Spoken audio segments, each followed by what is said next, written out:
Her midwife's hands are shaking, not from age, not from cold, but from what she's just witnessed. Between a young woman's legs, something is emerging that shouldn't exist. It has fur, it has tiny claws, it's moving. The woman on the bed screams, not in pain but in relief, as she delivers what appears to be the severed head of a rabbit. The year is 1726, and in a small cottage in Godalming, Surrey, Mary Toft has just given birth to her 15th rabbit in 2 months. The midwife stumbles backward, her 60 years of delivering babies suddenly worthless. Because this breaks every natural law she knows. Right now, you're sitting there thinking this has to be fake. Some old wives' tale blown out of proportion by superstitious peasants who didn't understand basic biology. But here's what's going to mess with your head. This wasn't dismissed by ignorant villagers. King George I's personal surgeon examined these rabbits. The most respected physicians in London witnessed Mary Toft in labour, watched with their own eyes as she delivered dead rabbits from her womb. They dissected the creatures. They wrote detailed medical reports. They staked their entire reputations on what they saw. And then it got worse, because when they cut open the rabbits Mary birthed, they found something that made even the skeptics stop laughing. Inside the stomachs of these newborn rabbits was hay, corn, food that a rabbit would eat, food that couldn't possibly exist inside a human womb, unless the impossible was actually happening. See, everyone loves to mock the past for being gullible. We smugly assume our ancestors were idiots who'd believe anything. But Mary Toft didn't fool some random farmers. She fooled the scientific establishment of the Enlightenment. Men who prided themselves on rational thought and empirical observation. And she did it by doing something so viscerally disturbing, so physically impossible, that even when the evidence screamed fraud, they couldn't figure out how. I'm about to show you how a poor, illiterate woman made the entire British Empire question the laws of nature. How she endured months of self-inflicted medical torture that would make your worst nightmares look pleasant. And why, even after she confessed, some witnesses went to their graves insisting they saw something that couldn't be explained. Because what Mary Toft did to her own body for this hoax was more horrifying than any supernatural explanation could ever be. September 1726. Mary Toft is 24 years old, married to a cloth worker named Joshua, mother to 3 children, and she's just had a miscarriage. In this era, that's tragic but common. What happens next is neither. Mary starts complaining of continued labour pains. Her mother-in-law, Anne Toft, an experienced midwife, examines her, and that's when things take a turn that no medical textbook could have prepared anyone for. Mary goes into what appears to be active labour. Anne positions herself to deliver what she assumes might be retained tissue from the miscarriage. Instead, something covered in fur crowns between Mary's legs. Anne yanks her hands back, but her professional instincts kick in. She reaches forward and pulls. What emerges is the mangled remains of what looks like a cat's legs and the lower half of a rabbit. Let that image sit in your mind for a second. This isn't a magic trick with hidden compartments. This is a woman's vaginal canal, examined by an experienced midwife who's delivered hundreds of babies, producing animal parts. Bloody, warm, covered in birth fluids, Anne Toft does what any rational person would do. She sends for John Howard, the local surgeon from Guildford. Howard's a man midwife, one of the new breed of male medical professionals muscling into what had traditionally been women's work. He arrives sceptical, probably expecting to find some hysterical women misinterpreting a deformed stillbirth. What he finds instead will destroy his career. Mary is in bed, pale, sweating, exhibiting every sign of active labour. Her abdomen contracts visibly. She bears down, crying out. Howard conducts an examination. And remember, this is 1726, there's no anaesthesia, no privacy, just brutal physical inspection. He confirms Mary's cervix is dilated. He can feel something inside. Then Mary delivers, right there in front of him, what appears to be 3 legs of a cat and the backbone of an eel. Howard's medical training collides with the impossibility before him. He examines the birth carefully. The tissue is warm, covered in blood and mucus consistent with delivery. The woman shows all the physical signs of having just given birth. The exhaustion, the bleeding, the contractions continuing as if more is coming. And more does come.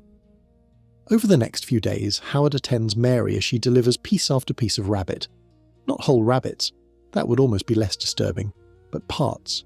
A head here, a torso there, legs, organs, like someone had butchered rabbits and she was expelling them in chunks. Howard starts keeping detailed notes. On October 3rd, delivered the legs and intestines of a rabbit. October 5th, 4 more pieces. October 8th, a rabbit's head with one ear, the other ear following separately hours later. By late October, Howard has personally delivered 9 rabbits' worth of parts from Mary Toft's womb. The physical descriptions in Howard's notes are nauseating in their specificity. He describes how the rabbit heads are compressed, skull bones crushed as if squeezed through a narrow passage. The fur is matted with blood and what he clinically notes as uterine secretions. Some pieces are warm, others cold, some seem fresh, others partially decomposed.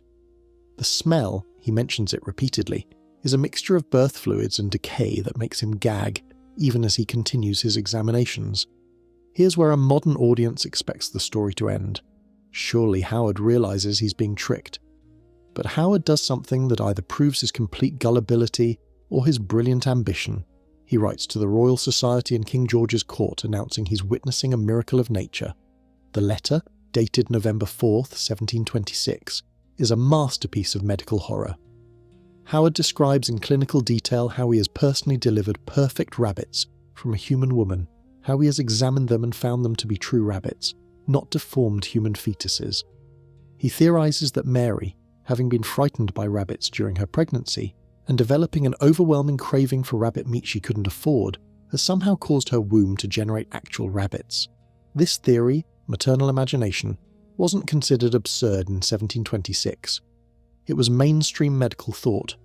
Physicians believed a pregnant woman's experiences could physically alter her fetus. See a hare while pregnant? Your baby might be born with a cleft lip called a hare lip. Crave strawberries? The child might have a strawberry birthmark. Mary's case seemed like an extreme but not impossible example of this accepted phenomenon. The establishment's response is swift. Nathaniel St. Andre, Swiss-born surgeon to the royal household, is dispatched by King George himself to investigate. St. Andre isn't some country bumpkin. He's a respected anatomist, a member of the Royal Society, a man who's dissected hundreds of corpses and knows human anatomy inside and out. He arrives in Guildford on November 15th, with Samuel Molyneux, secretary to the Prince of Wales. They expect to expose a fraud. Instead, within hours of their arrival, Mary conveniently goes into labour again. St. Andre's account of what happens next is extraordinary. He examines Mary himself. Again, this means literally inserting his fingers into her vagina to feel her cervix. He confirms she shows all signs of active labour. Then, as he watches, she delivers the torso of a rabbit. But St. Andre goes further than Howard. He performs an immediate dissection of the delivered rabbit parts. Inside the creature's stomach, he finds pellets of digested hay. The intestines contain formed feces. The lungs show signs of having breathed air. This rabbit, by all physical evidence, had been alive and eating before somehow ending up inside Mary Toft. St. Andre is electrified. He examines Mary repeatedly, intimately, invasively. He watches her deliver more rabbit parts over the next few days. He preserves specimens in alcohol. He makes detailed anatomical drawings. He becomes absolutely convinced he's witnessing something that will revolutionize medical science. On December 3rd, he publishes a short narrative of an extraordinary delivery of rabbits. In it, he stakes his entire reputation on Mary Toft's legitimacy. He describes watching rabbits emerge from her body. He details his anatomical examinations. He theorizes that the rabbits are forming in her fallopian tubes, not her uterus, which explains their small size and compressed shape. But King George isn't satisfied with one opinion. He sends a second investigator, Syracuse Ahlers, a German surgeon with a reputation for skepticism. Ahlers arrives on November 20th, and immediately something strikes him as wrong. Mary Toft doesn't look pregnant. Her breasts show no signs of milk production. Her abdomen, when not supposedly in labour, is soft and flat. More suspiciously, she keeps her thighs pressed tightly together at all times, as if holding something in place. Ahlers also notices something about the rabbits themselves. They're all young, about 2 to 3 months old based on their development. They're all the same breed. Common wild rabbits found everywhere in Surrey. And most tellingly, when he secretly takes some specimens back to London and dissects them more carefully than St. Andre had, he finds cut marks on some of the bones, clean slices made by a knife, But even Arles can't explain what he sees with his own eyes on November 21st. Mary goes into labour while he's examining her. He feels inside her body, and there's definitely something there that shouldn't be. He feels fur, he feels small bones, and then he watches as she delivers, with all the physical signs of childbirth, the skinned hindquarters of a rabbit. The thing is, Arles knows it's impossible. But he also can't figure out the mechanism of the trick. How is Mary getting rabbit parts inside herself deeply enough that multiple medical professionals can feel them during internal examinations? How is she controlling her cervix to dilate on command? How is she producing the physical symptoms of labour, the contractions, the sweating, the exhaustion? By late November, Mary Toft is the most famous woman in England. Newspapers print daily updates on her latest births. Pamphlets with titles like The Wonder of Wonders and Much Ado About Nothing fly off printing presses. Coffee houses buzz with debates about whether she's a miracle or a fraud. Satirical cartoons show gentlemen physicians with their hands up a woman's skirt looking for rabbits. The whole thing has become a national obsession. The medical community splits violently. Those who've examined Mary, like Howard and St Andre, insist she's genuine. They've seen it, felt it, smelled it. Others, like Sir Richard Manningham, the most respected obstetrician in London, declare it has to be fake, though even Manningham admits he can't explain how she's doing it. The pressure becomes too much. On November 29th, Mary is brought to London for round-the-clock observation. She's lodged at Mr Lacey's Bagnio in Leicester Fields, a bathhouse that's been converted into a medical facility just for her. She's never alone. Physicians watch her constantly. They examine her multiple times a day. And suddenly Mary stops producing rabbits. She still has fits. She still shows signs of labour. But nothing emerges. St Andre insists she's just exhausted, that the move to London has disrupted her mysterious condition. Manningham suggests something else, that without accomplices to help her, Mary can't perform her trick. The breakthrough comes on December 4th. A porter at the Bagnio named Thomas Howard is caught trying to sneak a small rabbit into Mary's room. When confronted, he breaks immediately. Mary's sister-in-law, Margaret Toft, had bribed him to smuggle in the rabbit. The porter, terrified of being charged as an accomplice to fraud, reveals everything he knows. That same day, investigators discover that Joshua Toft, Mary's husband, has been buying unusual quantities of young rabbits from local markets for months. Manningham confronts Mary with this evidence. She denies everything. So Manningham, cold as winter iron, tells her that since she's clearly a medical anomaly, he's going to cut her open to examine her unique anatomy. The surgery, he explains in graphic detail, will involve opening her abdomen from sternum to pelvis, removing her organs one by one for examination, without anaesthesia. Mary breaks. On December 7th, 1726, she confesses everything. And the truth is somehow worse than any supernatural explanation. After her miscarriage in August, when her cervix was still dilated and her womb accessible, Mary, or someone helping her, had inserted the claws and body parts of cats and rabbits directly into her uterus. Let that sink in.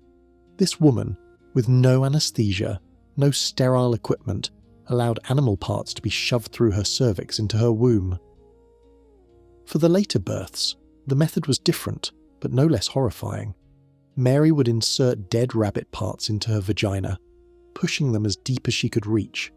Then, using internal muscle control that she'd developed over months of practice, she could hold them in place until the right moment. When physicians examined her, they'd feel these parts. When she bore down and pushed, mimicking labour, she could expel them convincingly. The physical damage this caused her body was extensive. Infections, tears, constant pain. She later told investigators that there were days when the rotting tissue inside her made her so sick she could barely stand, but she continued. For months. The question that drives everyone insane is why? In her confession, Mary claims she was put up to it by others. She names different accomplices at different times. Her mother-in-law Anne, who supposedly came up with the scheme after the miscarriage. A travelling woman who promised they could make money exhibiting Mary as a wonder. Her husband, who saw an opportunity to escape poverty. But Mary also reveals something that makes the whole thing even more disturbing. She says she was told that if she could convince enough important people, she'd be taken to London and given a pension by the king for being a medical marvel. She endured months of agony because she thought it was her only chance to escape the grinding poverty of her life. Consider what Mary's normal life was like.